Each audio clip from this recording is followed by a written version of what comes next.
کرتا ہوں نہ خدا.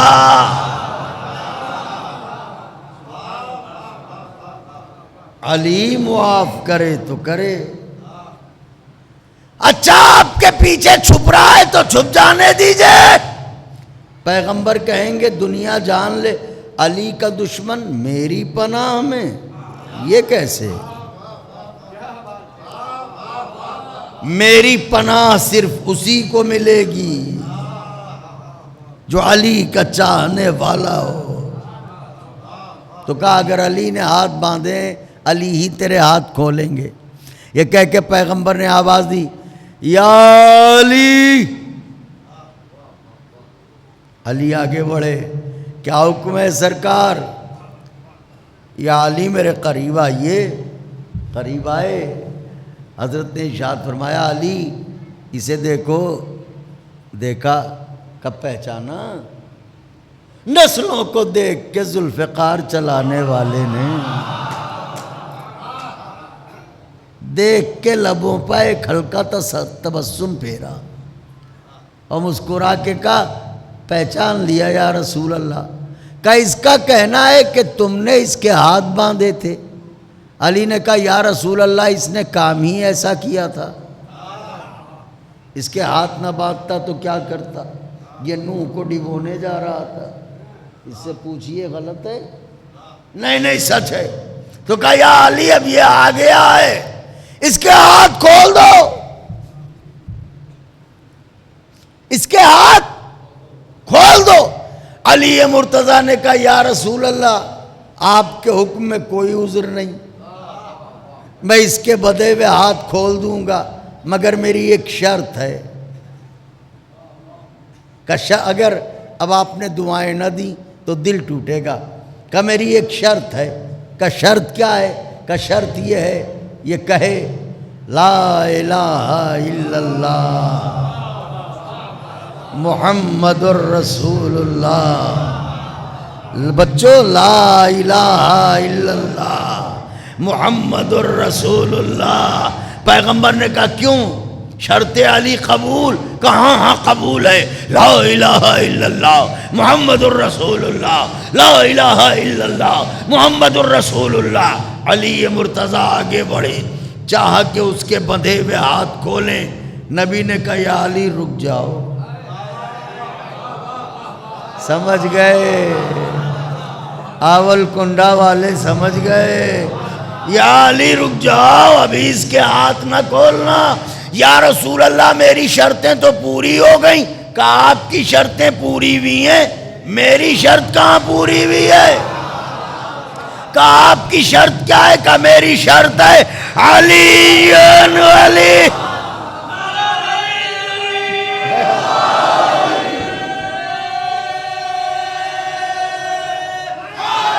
ماشاءاللہ ماشاءاللہ ماشاءاللہ. آپ کی محبت اس برس بھی ہمیں کھینچ لائی. تو کہ میری شرط ہے علی ولی اللہ. تو اب اس واقعے کے حسین منظر میں آپ نے کچھ دیکھا. دو بڑے لوگوں کی تین شرطیں.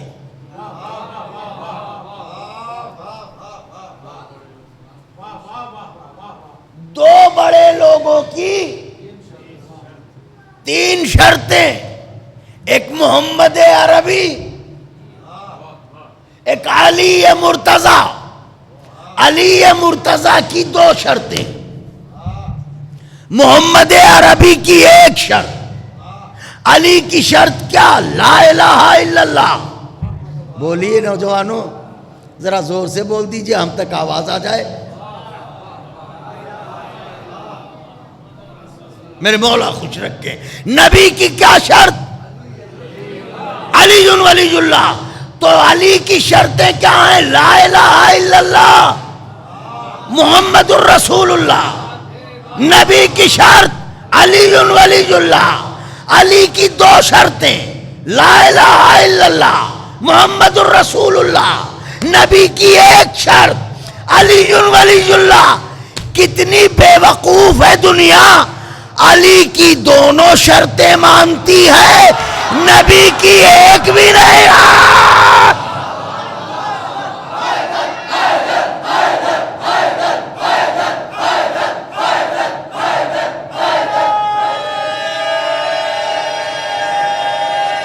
ماشاءاللہ.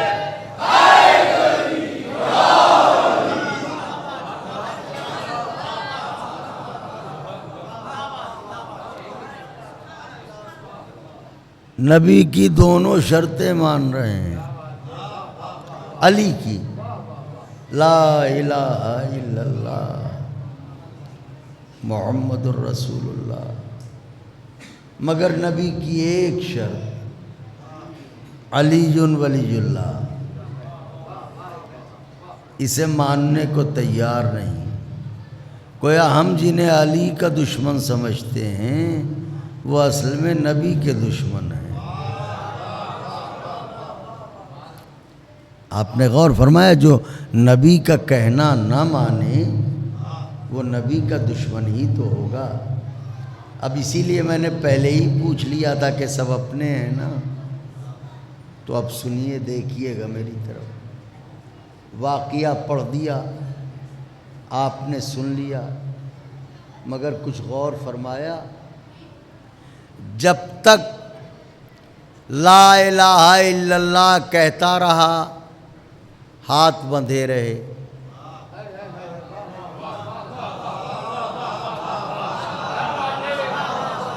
اے دیوارو تم ہی بول دو. جب تک محمد الرسول اللہ کہتا رہا ہاتھ بندھے رہے. ہاتھ کب کھلے؟ اس کا مطلب اب جو بھی علی ولی اللہ نہ کہے گا اس کے ہاتھ بندھے رہے. ہائے ہائے ہائے ہائے ہائے، اپنوں میں نہ پڑھوں تو کہاں جا کے پڑھوں؟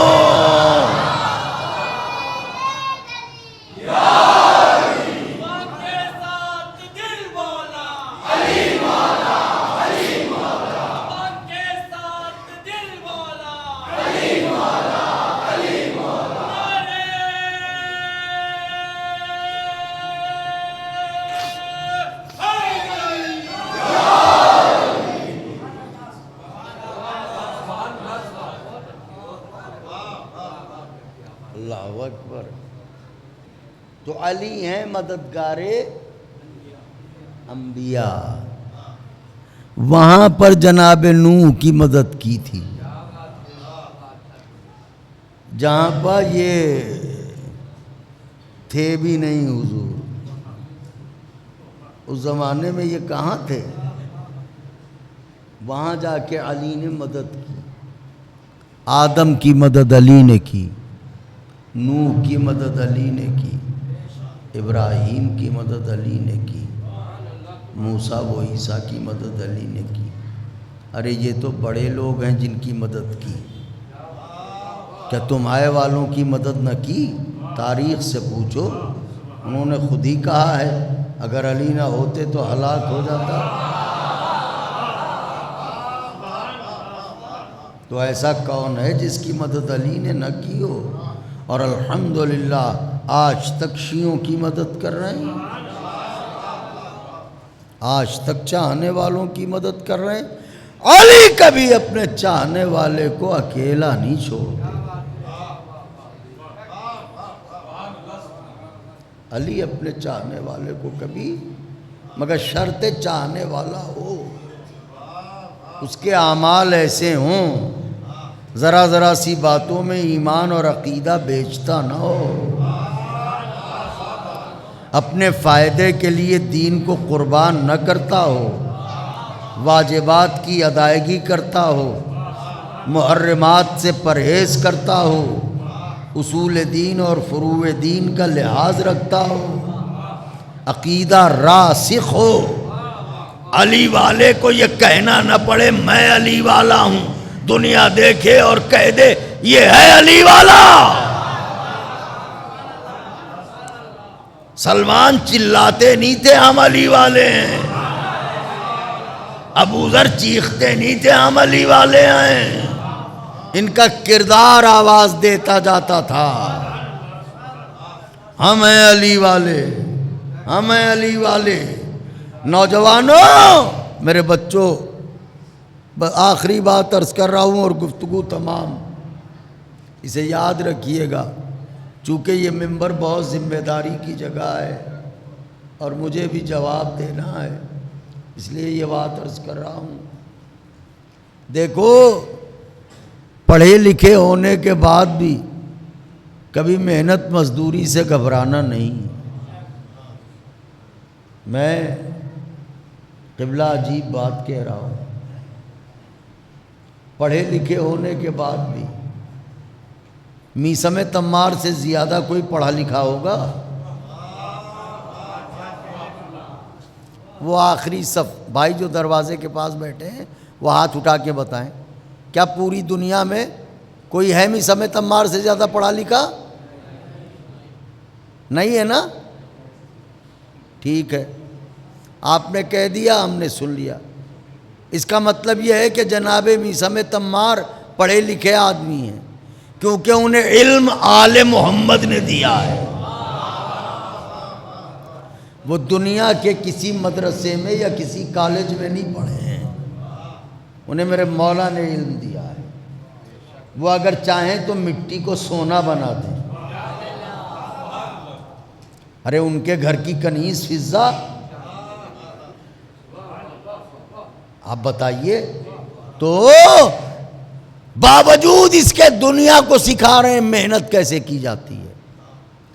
میثم ایسا پڑھا لکھا آدمی تیز دھوپ میں چٹائی بچھا کے کھجور کی دکان کر رہا ہے، صرف یہ بتانے کے لیے کہ اگر ایسا وقت آ جائے کہ تم پڑھے لکھے ہو اور کوئی موقع سے جاب نہیں مل رہی ہے تو کوئی غلط کام کرنے سے بہتر یہ ہے کہ تم محنت مزدوری کر لینا۔ تو جناب میثم کی دکان تھی کھجوروں کی دکان تھی۔ ایسا آقا بھی کسے ملے گا جیسا ہمیں ملا؟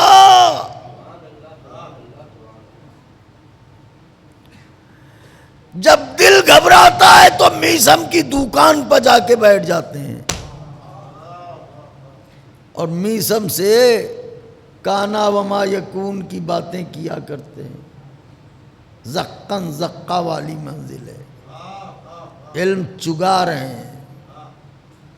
ایک دن ایسا ہوا کہ جیسے ہی علی آئے، بیٹھے، بچوں، مولا ہم آئے، آپ کے آقا مولا میثم کے پاس آئے، آن کے چٹائی پہ بیٹھ گئے۔ میثم خوش ہو گئے، ہاتھوں کو بوسے دیے، کچھ باتیں ہوئیں، کہا مولا رکیے میں آیا۔ تو مولا کو دکان پر بیٹھ کے میثم چلے گئے۔ ایک منافق تاڑ رہا تھا، اس نے کہا چلو موقع غنیمت ہے، میثم کہیں گئے ہیں، آ جاؤ۔ آیا، کہا یا علی وہ میثم کہاں گئے؟ علی نے کہا کام بتا۔ کہا کھجوریں چاہیے۔ کہا قیمت لا، کھجوریں لے لے۔ اس نے کیا کیا، جیب سے کھوٹا سکہ نکالا، علی کے حوالے کیا۔ کمال یہ ہے کہ نسلوں کو دیکھ کے ذوالفقار چلانے والے نے سکے کو دیکھا ہی نہیں، سکہ لیا ادھر رکھ دیا، کہ کھجور اٹھا لے، لے جا۔ اس نے کھجوریں اٹھائیں اور اب جو دوڑتا ہوا گھر کو چلا، تو جلدی سے گھر میں داخل ہوا، بیوی کو چلا چلا کے بلانے لگا۔ زوجہ نے کہا گلا کیوں پھاڑے ڈال رہا ہے، کیا بات ہو گئی ہے؟ کہ یہ دیکھ تو ہر وقت علی علی کرتی ہے، اپنے مولا کا دم بھرتی ہے، کہتی ہے وہ علم غیب رکھتے ہیں۔ مومنہ نے کہا وائے ہو تجھ پر کوئی شک؟ کہا رے جو سامنے کا سکہ نہ دیکھ پائے وہ علم غیب کیا رکھتا ہوگا؟ کہ کیا مطلب؟ کہ وہ کھوٹا سکہ دے آیا تیرے مولا کو اور یہ کھجوریں لے کے آیا ہوں۔ مومنہ تھی، ایمان کامل رکھتی تھی۔ مومنہ نے کہا تو سن، میرا دعویٰ ہے اگر تو نے میرے آقا کو سکہ کھوٹا دیا ہے تو کھجوریں کڑوی ہوں گی۔ کیا اچھا سنتے ہیں آپ، کیا مولائی لوگ ہیں، کیا مولا کے چاہنے والے ہیں۔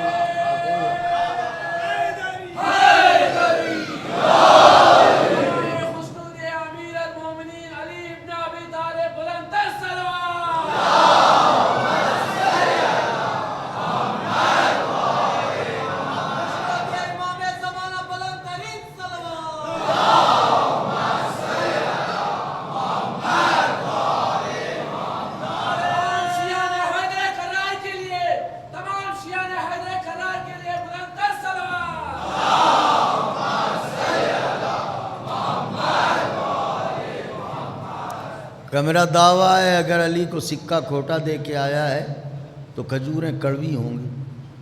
ایسا کیسے ہو سکتا ہے؟ کہ کھا کے دیکھ۔ اس نے اس میں سے ایک کھجور اٹھائی، منہ میں رکھا، چلایا، ہوا کیا؟ گٹھلی گلے میں پھنسی، تلخی تالو سے لٹکی،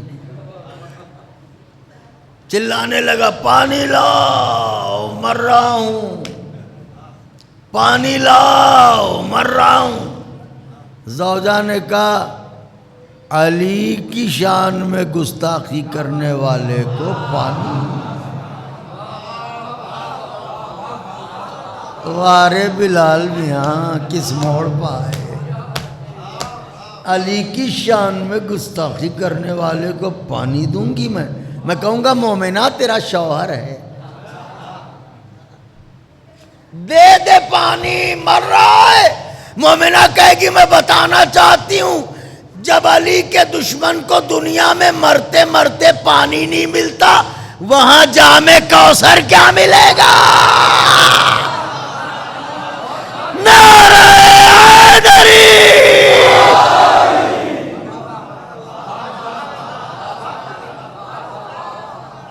وہاں جام کوثر کیا ملے گا؟ کہنے لگا مر جاؤں گا، دے دے پانی کا، ایک شرط پر پانی دوں گا۔ بچوں لطف آ رہا ہے؟ کلیجہ گزبر کا ہو رہا ہے نا؟ اچھا لگ رہا ہے نا؟ اپنے مولا کی بات سن رہے ہو؟ یہی تو اچھے خمیر کی پہچان ہے۔ تو کہا کہ پانی ایک شرط پر دوں گی۔ کہ کیسی شرط؟ کہ جا کے کھجوریں واپس کر اور اپنا کھوٹا سکہ لے کے آ۔ کہا بھی جاتا ہوں، بدو گھوٹ پانی دے دے۔ پانی دیا اس نے تو کھجوریں لے کے اتنی تیز دوڑتا ہوا آیا نہیں تھا جتنی تیز واپس کرنے کو دوڑا۔ پورا احد کا منظر تھا۔ اے کاش کے لکھنؤ میں کہتا جملہ، مگر کوئی بات نہیں۔ تو پورا احد کا منظر تھا، بھاگ رہا ہے۔ اتنے میں آ گئے میسم، مولا کوئی کسٹمر آیا تھا؟ کہاں میسم آیا تھا، ہم نے اسے کھجوریں دے دیں، یہ لو قیمت۔ میسم نے دیکھا مولا کہ پریشان نہ ہو، بیٹھے رہو۔ واہ واہ واہ واہ واہ واہ، پریشان نہ ہو، بیٹھے رہو۔ باتیں ہونے لگی۔ اتنے میں علی کی نگاہ اٹھی تو کیا دیکھا؟ وہ دوڑا ہوا چلا آ رہا ہے۔ جملے کی داد چاہتا ہوں۔ علی نے آواز دی میسم وہ دیکھ، مجرم بغیر ہتھکڑی کے گرفتار ہو کے آ رہا ہے۔ ہائے ہائے ہائے ہائے، نعرہ حیدری! مجرم بغیر ہتھکڑی کے آ رہا ہے، وہ دیکھ خود ہی آ رہا ہے۔ آیا، یا علی مجھے آپ کی کھجوریں نہیں چاہیے۔ اب میرے مولا نے کہا تو مجھے تیرا کھوٹا سکہ کب چاہیے؟ یہ لے اپنا سکہ، لا میری کھجوریں واپس کیوں کر رہا ہے؟ کہ کڑوی ہیں۔ کہ تیرا کھوٹا سکہ کب صحیح ہے؟ یہ لے سکہ، کھجوریں لا۔ کہاں رکھ دوں؟ تو کھجور کی دکان پہ کبھی گئے ہو بچوں؟ ٹوکری میں کھجوریں بھری ہوتی ہیں نا. اب تو خیر زمانے نے ترقی کر دی ہے, پیکنگ اور یہ وہ ساری چیزیں ہوتی ہیں, ورنہ پہلے ٹوکریوں میں کھجوریں بھر بھر کے رکھی رہتی تھیں. کہاں رکھ دوں؟ علی نے کہا کسی بھی ڈھیر میں ملا دے. غور ہی نہیں کیا مجمع نے, کسی بھی ڈھیر میں ملا دے. میثم نے کہا مولا کھجوریں کڑوی ہیں, انہیں الگ رکھوائیے. مولا نے کہا میثم پریشان نہ ہو, یہ تو تمہارے مولا کا کمال ہے, جب چاہے کھجوریں کڑوی ہو جائے, جب چاہے کھجوریں میٹھی ہو جائے.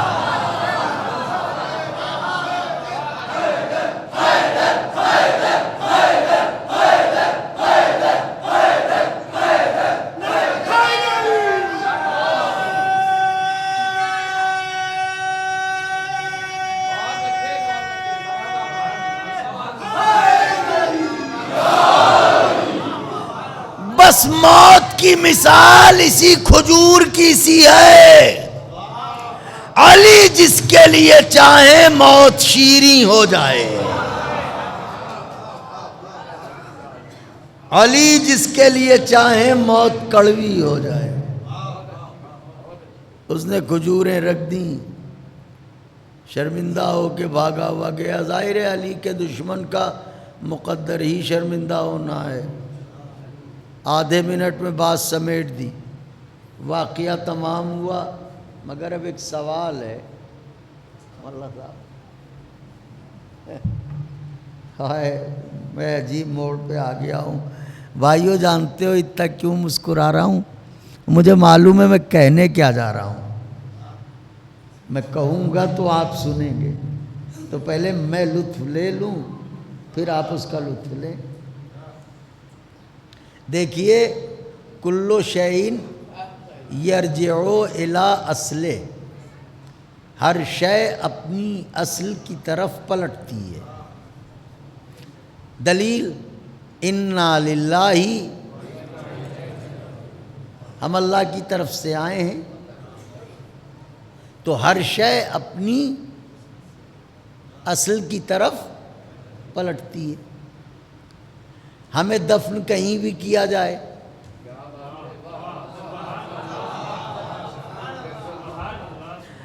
ہم اندر ہی اندر وہیں پہنچ جاتے ہیں.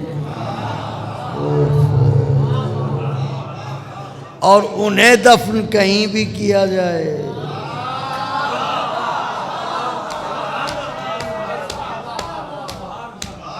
وہ اندر ہی اندر وہیں